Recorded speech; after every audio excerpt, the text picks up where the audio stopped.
Hello, and welcome to Conversations Worth Your While, a show in which I chat with really cool people about interesting topics to spark, inspire, and motivate both personal and professional change.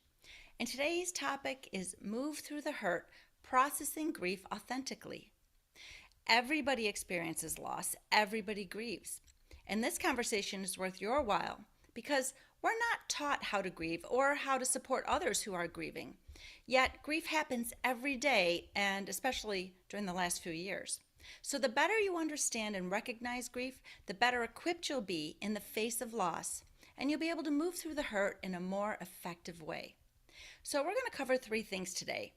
First, people don't talk about grief, so we're going to talk about grief. Second, we're going to talk about why we shy away from grief. And then finally, we're going to share two ways that you can ease the pain of loss. So let's start with some introductions. I'm Linda Bucher. I'm a heart centered master coach and mindset mentor, a transformative speaker, and an author. And I work with people who are excited about making a positive impact on the world. And they know there's this bigness inside them, and they want to do more, be more, and have more joy, more fun, more balance, and more impact. But they recognize that there's something in the way. So if that is you, connect with me, and I will help you get out of your own way, get the pain put aside, and unleash the bigness inside of you because you've got important shit to do in the world. And today, I have the pleasure of being joined by Margaret Dennis of Evolve Coaching. Margaret is a women's empowerment and grief coach. Hi, Margaret. Welcome, and thank you for being here. Hi, Linda. Thank you so much for having me. You're welcome. So, can you tell our audience a little bit more about what you do and who you serve? Sure. As you said, I'm a women's empowerment and grief coach, and I work primarily with women, usually in the professional field, CEOs, entrepreneurs, women in business, help them to get unstuck, help them to figure out what's holding them back, because usually it's something that they're not aware of. And I Mm, get a lot of joy of working with women. And through my work, I've found that often grief comes up. And mm, so we do a lot of work with grief. It may not always be the primary focus of our sessions, but often it comes up. And so I do also have a branch within what I do where I do have women that do come to me strictly for grief. mm. And so we work through that and we teach them how to take back control of their life, honor their emotions, create new identities, and not completely like not go into like a Batman identity, but create a new identity for themselves that allows them to still honor the grief that they felt. So that's what I do. Well, that's very beautiful. That's very beautiful. And yes, I have the exact same experience that clients come to me because they want one thing, but we've got to get what's in the way out of the way. And often Hmm. there is a grief component to that. And we Hmm. experience grief for many different reasons, not just in the wake of losing a human or Correct. even a pet, right? That's what we typically Hmm. talk about when we think about grief. But there's many other things, and we'll talk about that when we get started, that Hmm. can cause us to be grieving. So, once again, our topic is moving through the hurt, processing grief authentically. Um, and let's, first of all, we're not taught how to grieve. We're not taught how to support others who are grieving, right? So, and people don't talk about grief. So, let's talk about grief, Margaret. I'm going to let you get Okay. started. Well, exactly what you said, Linda. People don't talk about it. Grief makes people uncomfortable. You see somebody that you know that's grieving, and you're saying, "Oh, I'm really sorry," but you really don't know what to do to help them. And that person doesn't even know how to ask for help either. They don't understand that they can, or they feel guilty. There's a lot of guilt associated with I'm feeling sad, but I don't want to upset anybody else. I don't want to make it uncomfortable for other people. So I think we all know about the big grievings, right? Like if we've lost a loved one, a parent, a spouse, a child, a grandparent, an aunt, an uncle, a close friend. We understand the idea of grief around death. What we don't understand is that there is grief in any type of loss. Mm-hmm. I do a workshop with women and I list off 30 different things that are all related to grief, and it's mind blowing when they had no idea. So it could be as much as, you didn't get that promotion at work, Mm-hmm. or your business went bankrupt, or you've lost your business for some reason. It could be I didn't I didn't get that first job that I ever wanted, or I got divorced and separated, Hmm. or it could be anything that's a loss that's personal to you. It could be that my pet died. It could be that, my house burned down. It could be anything that's related to a loss. Right. And what happens over time is because we're not taught how to deal with grief, all of these little incidences or big incidences of grief pile on top of each other, and become compounded grief. And Mm. so you may think that, oh, I've never had a really big loss in my life. But all of a sudden you find yourself in your 40s or 50s snapping and having these outbursts of emotion and just really not understanding where they're coming from. But if you peel back the layers, you'll realize that you had all these little incidents happen throughout your lifetime that are now sitting inside of you because your body feels it, your body holds on to it. Hmm. um, and it's something that you carry with you all the time. And because we've never been taught to either acknowledge it, talk about it, deal with it, then we don't. Hmm. Right. And so in our society, we're, especially in North America, right? Someone, if your spouse dies, or someone, a family member dies, you get 3 days off work. And then they're like, okay, off you go. And you could be a VP of marketing or a CEO of a company or the janitor. It doesn't matter, but you're still impacted by grief. Everyone feels it differently. Everyone's experience is unique. We're still impacted by it. And Hmm. we still have to go back to work. We still have to function, Right. but we don't have any supports in place to allow us to do that in a way that allows us to grieve at our own pace and in Right. our own way. Hmm. There's a lot of stuff about grief out there that is just unknown or Hmm. not talked about. Right. So Yeah, that's yeah. very true. And I love, everybody experiences grief. So, my biggest experience of grief was I woke up one day. Well, actually, today is interesting. Today would have been my 30th wedding anniversary. Okay. But 16 years ago, on a beautiful May morning, I woke up and my husband did not. He just died in his sleep with no warning whatsoever. And I bring up the no warning whatsoever is because often what throws us into grief is no warning whatsoever. But then Hmm. there's other times that we do have a warning. We do understand that things are coming. So I have two sons that went into the military, right? Hmm. There was some grief experience there. Like, of course, there's going to be empty nest syndrome normally, like all moms and dads Hmm. experience this in some way. But when they're going to the military, there's a lot more fear attached to it versus just going to college, where I can go Hmm. pick them up, Hmm. what I mean? Yeah. And so, and that wasn't sudden. I knew that was coming. I knew that was coming for a long time. So what throws us into grief is change. It's the change cycle that we get thrown into, and the catalyst, is not often a bad catalyst. What's interesting too is like I well, I had the grief of losing three pregnancies, but then Hmm. I had the joy of adopting three children. I adopted my children Hmm. from Russia. Um, However, when I adopted my first son, what happened is my identity shifted. I went from single, not single, married. I was married. I went from being married, but like free to do whatever we wanted, whenever we wanted to a mother. Which, if anyone here is a mother, you recognize that is a lifelong obligation. It doesn't Yes. stop. Um, and so, my identity shifted, and to Hmm. grieve that loss of that identity, I cannot go back. It's like the caterpillar becoming a butterfly. It's a beautiful thing. Butterfly can do so much more and has a whole different world, but Hmm. you can't go back to being that caterpillar. Like, it's just Right. not possible. And that's why we have to grieve that identity shift. If you win the lottery, you're still going to have an identity shift, and you're going to have to grieve that simpler time. So Hmm. it's not always, I like what you brought up, it's not always about the loss of a person. No. So it's really just about a big change always throws us into grief in some way. Hmm. So let's now Agree. move on to why we shy away from grief. Hmm.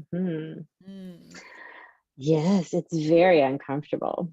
Grief is something that, like, we have in our, like, we get something when we get the initial impact of grief, especially if it's really traumatic and deeply impactful. There's something called grief brain.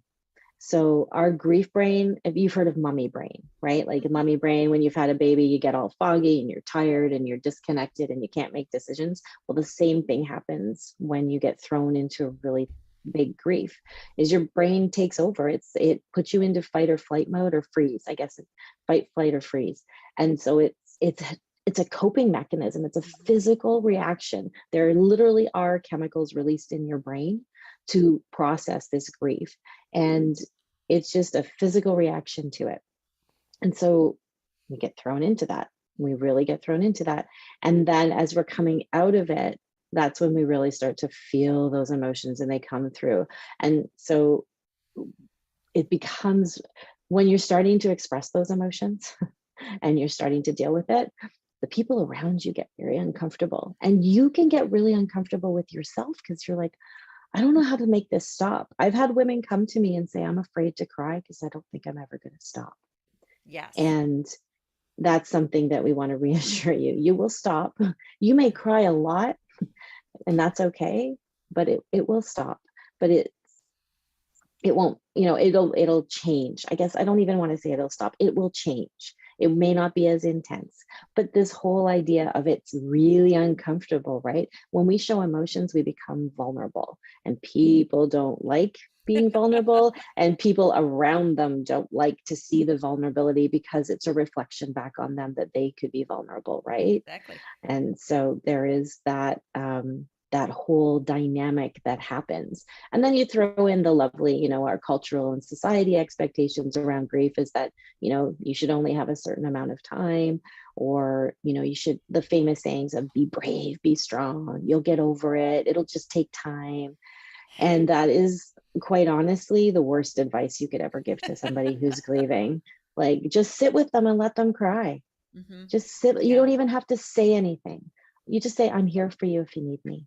Right. You just And love so them. just Yeah. love them and be there, and allow them a space to release these emotions, because otherwise, and which is what majority of society does, we push them down and push them down and think we have to grieve in a certain way. And we think we can't share that we're still sad 5 years later after our spouse died. Or you can't share that there's still that element of I miss them. Or because when people keep saying move on, that's not their choice, that's your choice. And so it's really, how do you figure out Right. this walk of grief as you move forward with it, and how do you get from the grief incident to where you want to be now? And it's a Hmm. journey. It really is a journey. Hmm. And it's unfortunate, but it tends to be a very lonely journey, and we suffer in silence a lot. Right. And it And doesn't have it's to be. And that's why no. people like me and you can help with Mm-hmm. that. I remember when I 100%. went into a grief group about two Mm-hmm. months after my husband had died. And yes, I was in that foggy brain. It was actually about a year and a half long. I was in a Mm-hmm. time warp. Everything Yeah. that it felt like, oh, that was last year, but it was actually 2.5 years ago. I had to add a year and a half to Mm. everything because that was a Wow. crazy brain fog time warp time. And I remember Mm-hmm. I thought I was making all these wise decisions because I was moving on adrenaline at the very Right. beginning for sure. Mm-hmm. And about 2 months in, I went to a grief group, put my children in a grief group. They were like 3, 5, and 7 at the time. Um, and so I was in there, and the other people were in there. We all had to introduce ourselves, our names, who we lost, and how long ago we had lost that person. I said, my name's Linda. My husband died 2 months ago. Mm-hmm. As we went around the room, everyone else was in there and their spouse had passed away 9 years ago, 12 years ago. And I thought to myself, oh, I'm not going to feel the way I feel right now. There's no way I'm going to let myself feel that way 9 years and 12 years from now. I have Mm-hmm. children to raise. I have to, I need to heal, and I'm Mm-hmm. deliberately healing. Like, this is it. I'm doing whatever it takes. I don't know what's going to take because I didn't know my way around grief at the time. Mm-hmm. But I knew I didn't want to feel this intense pain I was feeling years Mm-hmm. from now, 5, 9, 12 years from now. And I think I intuitively knew it didn't need to be the case. And Mm-hmm. so now it's been 16 years since my husband passed away. Today would have been our 30th wedding anniversary. Yeah. And I feel no pain. I feel peace. Mm-hmm.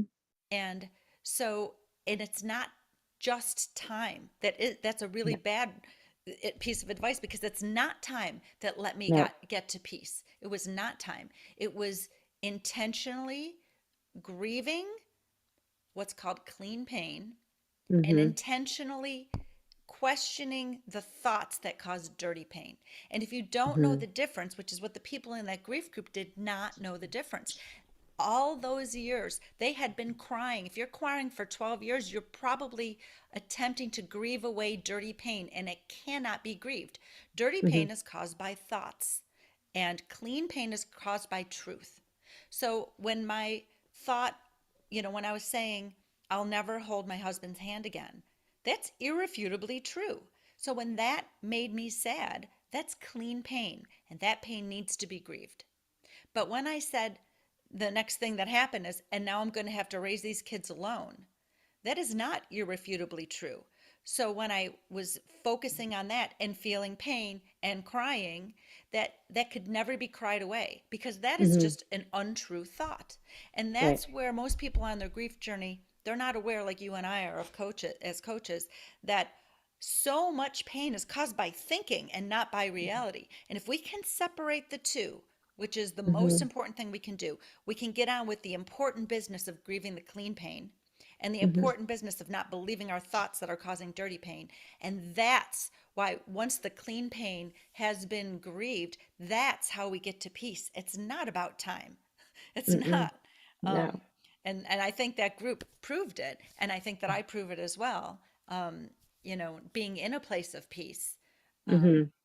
Hmm. and yeah. So this is a really important thing to understand is, am I crying and feeling sad and sorrow because of something I'm thinking? Right. So Hmm. what you brought up, like passed over for promotion, right? There's a loss there, right? Hmm. And the loss is the loss of your expectation, the excitement, the thing that you imagine yourself being Yeah. there, right? Right. But when your brain goes to thoughts like no one understands my worth, maybe I'm not worth it, those are just thoughts. Those are not true, which means the Hmm. pain associated with those cannot be cried away. You cannot grieve that away. So we have to be No. very clear as to what is just a thought, and a big hint is it's in the future, Hmm. or it's Yep. about your self-worth, right? Something like that. That's just a bunch of thinking that you and I can help people move through. Whereas the irrefutably true, right? This is Hmm. not, it didn't meet my expectations. Okay, that's true. It didn't meet my Yep. expectations were here, right? And so that's a huge, super important. I feel like if people get anything else out of this conversation, they need to understand the difference, because only then can they begin to grieve that which is grievable, and stop Hmm. trying to grieve over something that is not grievable, because it has to be what we say disbelievable. That's what you do with Hmm. that. You grieve and you disbelieve. You got to know which to grieve and which to disbelieve. Hmm. Hmm. And to your point of actually being proactive in your own grief, right? Mm-hmm. I also help support women in being proactive. You've got to want to do something about it. Mm-hmm. And you need to be able to do the work to do it. And that takes a lot of courage, and it takes a lot of desire to want to do that as well. And there's nothing wrong with wanting to do that. Absolutely nothing wrong in wanting to deal with your grief and go through the grieving process Mm-hmm. on your terms in the way On your that turn. works for you, you Right. know? Yes. Yeah. I absolutely agree. In a way that works for you. That's a very important point to Hmm. make. Um, because some people might grieve through action, like going for a run Hmm. every day. Hmm. That's their time to release and let things go, right? Where, for other people, they're not going to be doing that. So how we grieve is individual, as each of is ours, as long as we Hmm. make sure we're grieving the clean pain, right? Exactly. Yeah. Yeah. Hmm. So let's just move on to some different ways that we can ease the pain of loss. I love that you brought up that people don't want to start crying because they're afraid they can't stop. So the Hmm. way I explain that when I'm working with my clients is I say it's like a tsunami. You got to hold the dam up. Like you can't let that come in. They're afraid they're going to drown in their grief. They Hmm. recognize that they don't have the capacity to be able to drown. They have responsibilities. They have to support themselves. Maybe they have families to support, Hmm. right? They just because they're going through something doesn't mean it should impact our children, our friends, our family, our coworkers, right? We recognize that there's something inherently unfair about that. So Mhm. sometimes we want to just sweep it under the rug, right? And it's, just, I know I'm mixing metaphors. I'm sorry. We got tsunamis, we got rugs, but we want to run away from it because we're afraid Mhm. we're going to drown. So I Mhm. created a tool that I called Room to Grieve, which I'll share with our audience now. And what it's designed to do is to help you grieve only the clean pain in a way that it's being released, because there is a finite amount of it. I know this from my Mhm. own experience. There's a finite amount of painful pain that's clean pain. And if you can just Mhm. grieve it a little tiny bit at a time and in a deliberate way, it's every time you do it, you have less pain inside of you than you had 10 minutes ago.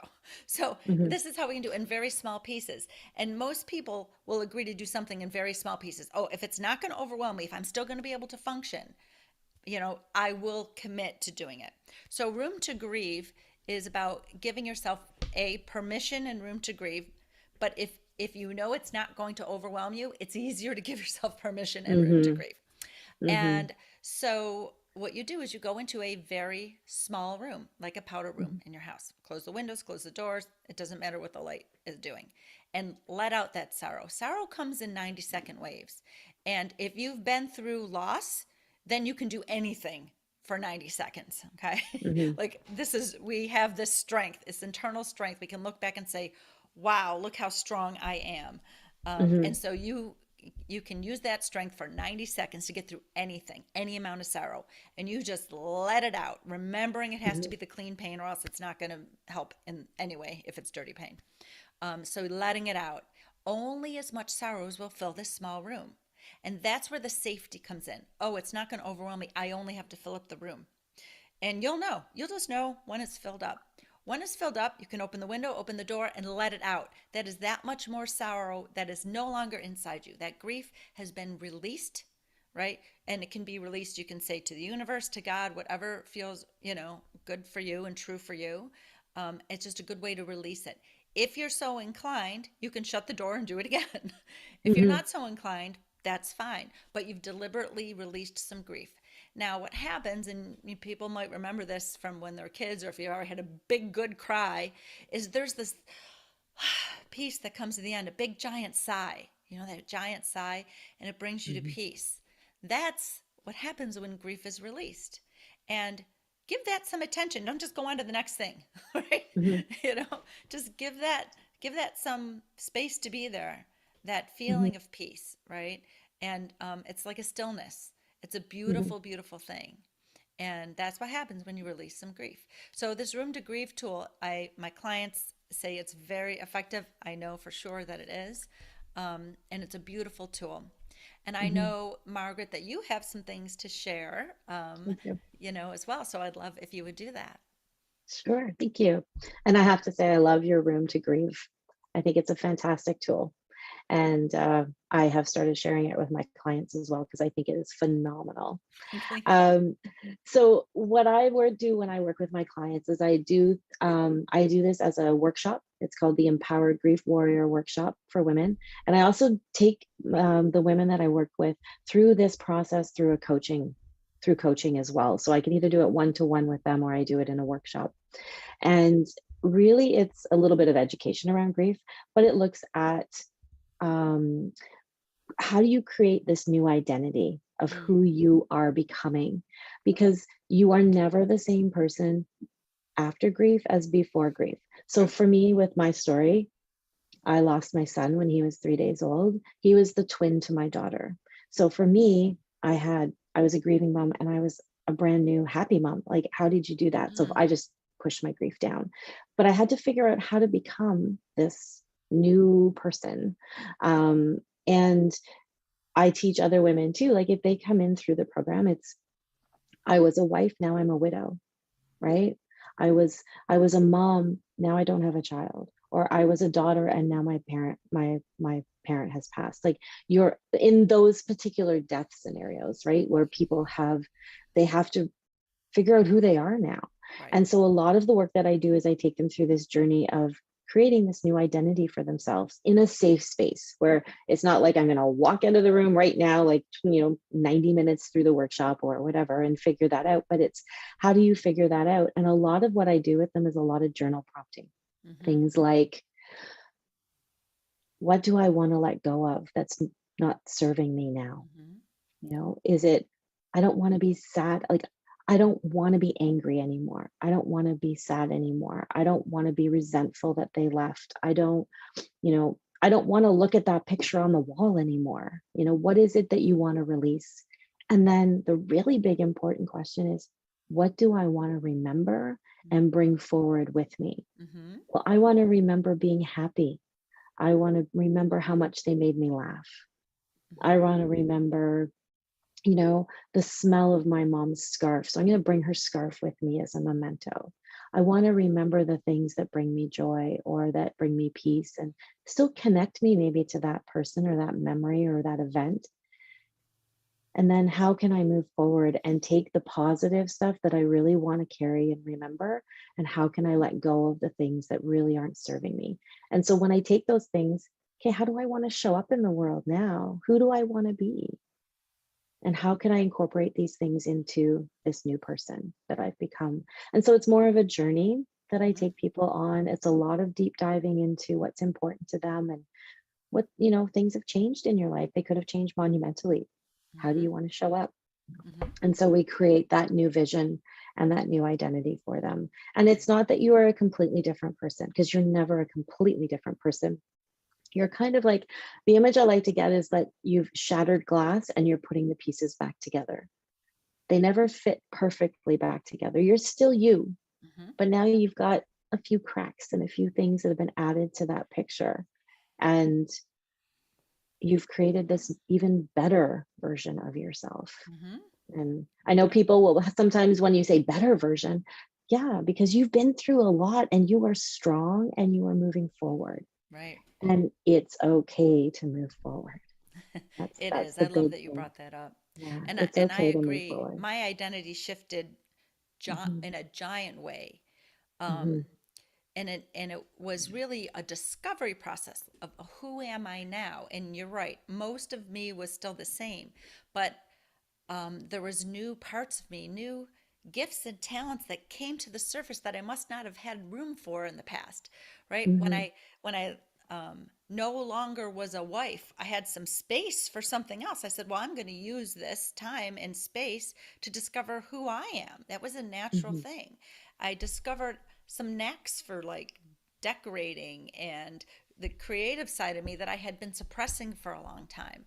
So Hmm. it was a beautiful discovery, and it takes time. It happens after the grieving. Like the grieving is the But stage, first stage, and we're not doing anything big in the grieving stage. no, We are no. sitting with our emotions, letting them be, giving ourselves permission to grieve, and disbelieving that dirty pain. Right. But eventually we feel this change happening, and this is Hmm. like in the butterfly analogy, right? So the in the first stage is death and rebirth, right? This is the rebirth Hmm. of our new identity.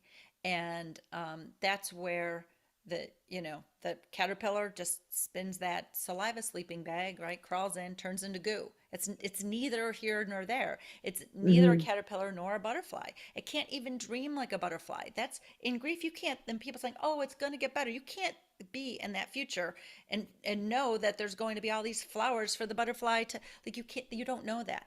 But when you move into the second stage of the change cycle, the cycle of change, that's where you're dreaming and you're discovering what might be, and Hmm. that happens while you're discovering you. Who am I?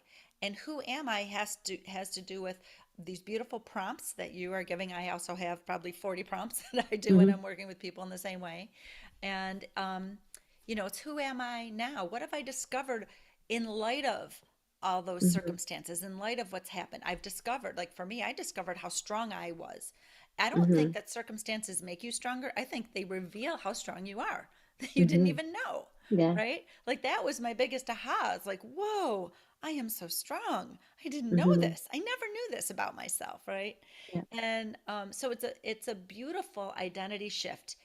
So it's one of those things where they say sometimes the worst thing to happen to you was the best thing to happen to you. And in my case, that's what Mhm. happened because the Mhm. who of me that I discovered after my husband passed away over the subsequent years was the most profound transformation I've ever gone through. Mhm. And it led me to being the person I'm meant to be for my children and to be able to do that, what I do for a living, which I never Mhm. would be doing if that hadn't happened, right? Mhm. So it's this discovery is such an important piece that naturally happens when you move through the grieving stage into the Mhm. discovery stage. And it's really Right. about noticing like what appeals to you. So things you might never like no, I never wanted a canoe. Now you're like, "Oh my God, I got a canoe every day. I love canoeing." Yeah. Right? Yeah. Right? So you have Yeah. notice, right? And just kind of Mhm. narrow it down and then you're like, "Oh, it's this." And that's when and what I noticed is that change, you can kind of tell when that's happening, that new discovery change is naturally happening because you'll feel inclined to redecorate your house, paint the rooms, change your haircut, throw away your Mhm. wardrobe, get a new wardrobe. You'll feel this new identity coming. Mhm. And it's actually a very beautiful thing. But I know a lot of times when that happens, people then experience guilt. Does this mean Mhm. I no longer, you know, maybe I'm supposed to still be sad. What's wrong with me? Mhm. And it's really Mhm. that you've done the grieving, you've come to peace and those Yeah. beautiful, those happy memories. How do I want to remember this person? Where do I want to Mhm. keep them in my heart, right? In a Yeah. beautiful way, in light of funny stories or things like that. And so there's Mhm. no need for that guilt at No. all because it doesn't No. serve anybody and it doesn't make you a better person because you feel guilty. You're not Right. supposed to feel guilty. No. No, you're not. And it's hard for some people to let go of that guilt. It is. And but even just being able to hear the words, you do not need to feel guilty. It's like Mhm. giving yourself permission. Right. That's important. It's Yeah. really important. And it happened Yeah. in the midst of grief for me too. Um, Mhm. because my marriage wasn't easy. And my husband was an alcoholic and it was really kind of tough. Mhm. And I experienced some relief.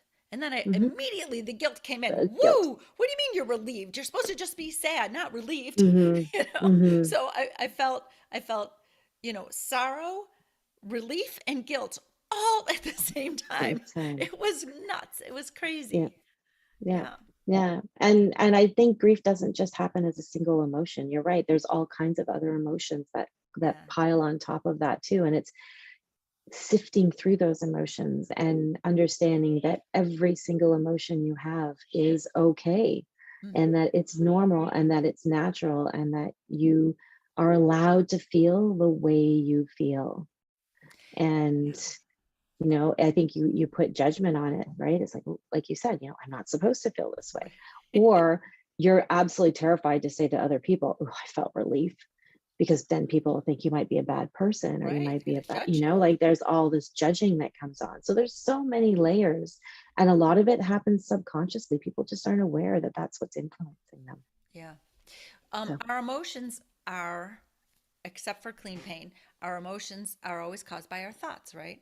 mhm, So, um, if you, but most people don't know what we're thinking. We just immediately feel this emotion. So that's mhm, why we want to sit with these emotions and think of them as messengers. They're mhm, letting us know something. And if we can like have coffee like with the emotion, how would you like if this I was having coffee with this emotion right next to me, right? How mhm, would I treat this emotion? What would I say, right? right, And what might I inquire about it?